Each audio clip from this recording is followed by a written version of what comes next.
peaceful, prosperous and progressive Pakistan. Pakistan Zindabad. Shah Mehmood Qureshi sahab, a brief statement. Shah Mehmood Qureshi.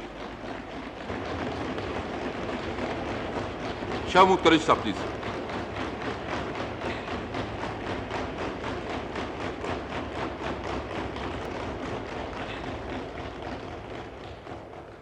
Mr. Speaker, I would like to begin by thanking the Chairman of Pakistan People's Party, Bilawal Bhutto Zardari, for showing solidarity with the people of Pakistan.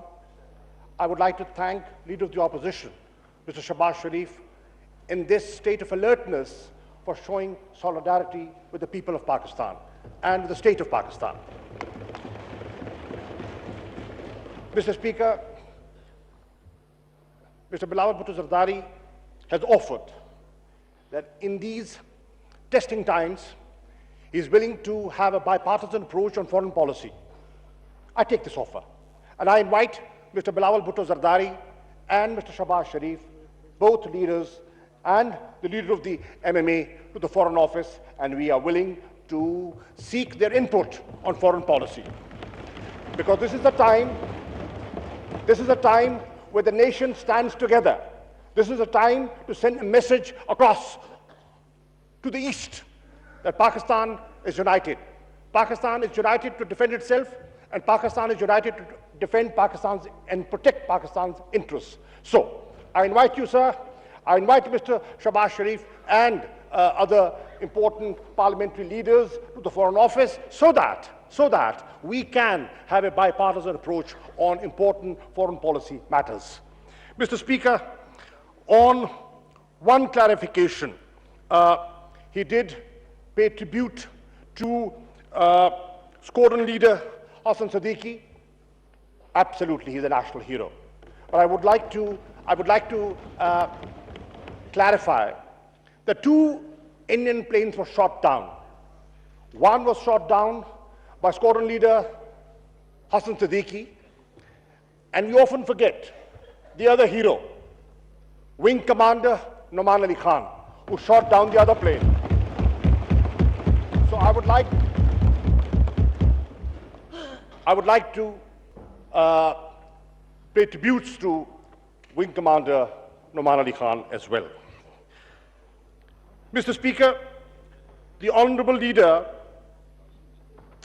of one of the major parties in the opposition has said that the Prime Minister took a risk of prematurely releasing the Indian captured pilot. Yes, sir. It was discussed, and we did it in Pakistan's interest. We thought by doing that, we will be signaling a message of de-escalation, and that message went loud and clear. It went loud and clear, and it was appreciated. It was appreciated all over the world. Everybody acknowledged that Pakistan acted responsibly, and Pakistan responded immediately, and it has been recorded and appreciated. Mr. Speaker, the Honourable Member of Parliament has raised the issue of Pakistan should not have boycotted the Foreign Ministers' meeting in Abu Dhabi, or the OIC Foreign Ministers' meeting. Once again, I would like to put it on record, this was an important issue, and we debated. We saw the advantages, we saw the disadvantages, we weighed the pros and the cons of doing or not doing so. Now, there were views in the House, there was a divided opinion. Many experts had 2 views. Some thought by going and engaging, as Mr. Zardari very aptly put when he spoke, when he stood on the floor of the House, that Pakistan should remain engaged. And there was the other view. And the other view was also from a major party of the opposition. And Khwaja Asif Sahab very articulately projected that point of view, that Pakistan should oppose a protest and boycott the session. And former Foreign Minister Khurram Dastagir Khan Sahab, who was negotiating on behalf of his party when we were drafting the resolution, wanted a word included, and that was not just boycotting the inaugural session. In protest, he said the view of the opposition, and I'm here to reflect the view of the opposition, and that is that we should completely, am I right, sir? Completely boycott in protest. And sir, Mr. Speaker, a resolution was signed and passed unanimously by this House. We have often said we believe in the supremacy of Parliament. We've often said parliamentary sovereignty is very important. Then, Mr. Speaker, you tell me, when the joint session of Parliament has spoken and has commanded the Foreign Minister of Pakistan jointly to boycott the Foreign Minister's session, what am I supposed to do?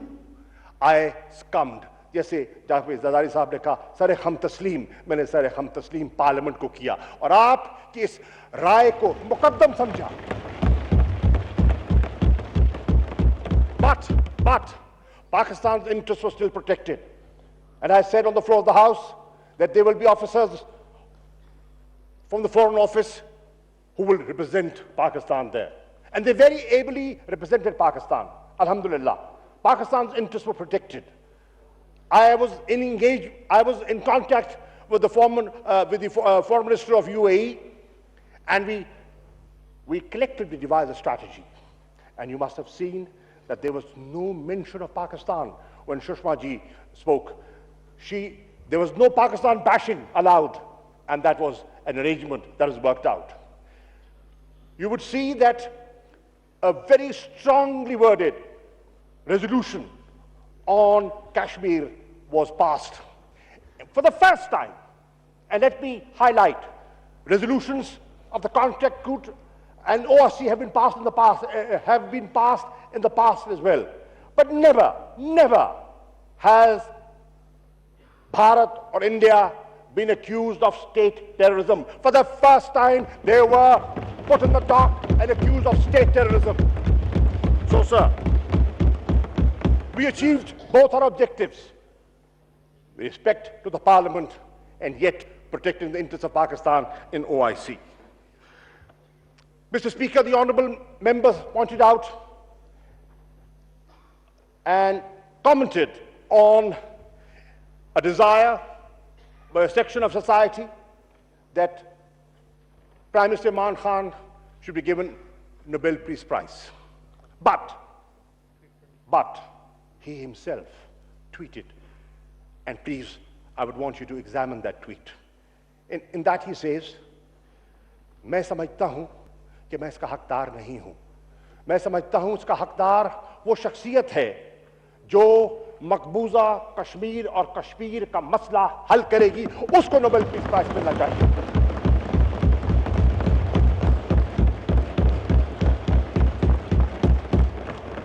जज्बात में एक और बहुत से हजरात ऐसे हैं जो पाकिस्तान तहरीक इंसाफ के फलसफे से और इमरान खान से मोहब्बत अकीदत रखते हैं, और अगर उन्होंने उस जज्बे में कह दिया कि मिल जाए तो ये कोई गुनाह सरजद नहीं हुआ. लेकिन बड़ाई उस बात की है, बड़ाई उस अजमत उस बात की है कि वो खुद कहे, वो इस काफिले का सिपा सलार खुद कहे, मैं नहीं, ये सेरा उसके सर जाना चाहिए जो मसला कश्मीर हल करे. जनाब वाला, the honourable minister, the honourable opposition leader has said, he mentioned in his speech the National Action Plan. Parliamentary leader of People Party. Sir, parliamentary leader, I stand corrected, sir. The parliamentary leader of Pakistan People's Party mentioned in his statement the National Action Plan. He's absolutely right. That's a very important decision that the people of Pakistan took. A national consensus was built. A political consensus evolved after the tragic incident of APS Peshawar. And the entire nation united, and that 22-point plan was drafted and unanimously approved. He has questioned the lack of implementation. We have been in office for only 6 months.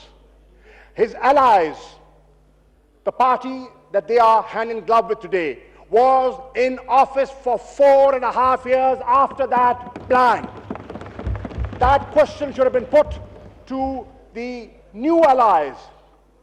Why was the National Action Plan not implemented? We cannot answer. Yes, we will. We will, inshallah. Now, this government, the Pakistan PTI government has come into office, and people of Pakistan will see the National Action Plan implemented in letter and spirit. Thank you. Thank you. Mr. Speaker, the honourable member has said that why are banned organizations roaming around, and why have they been given an NRO? You're right. I share your concern. It's an important point that you've raised. The question is, when were these organizations? Have they come about in the last 6 months, or have they been there for years? For years. This government has been in office for the first time. Who was governing Pakistan for the last 40 years? The people of Pakistan have to ascertain that. Who was governing Pakistan?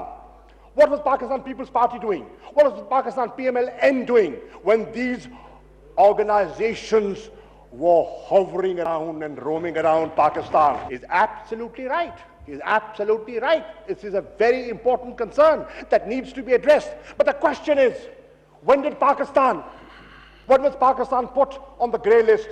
Was it PTI's government? No, sir. Pakistan went back onto the grey list when one of your close allies was in office, which is the last PML government. And if I do not forget, I think I remember correctly,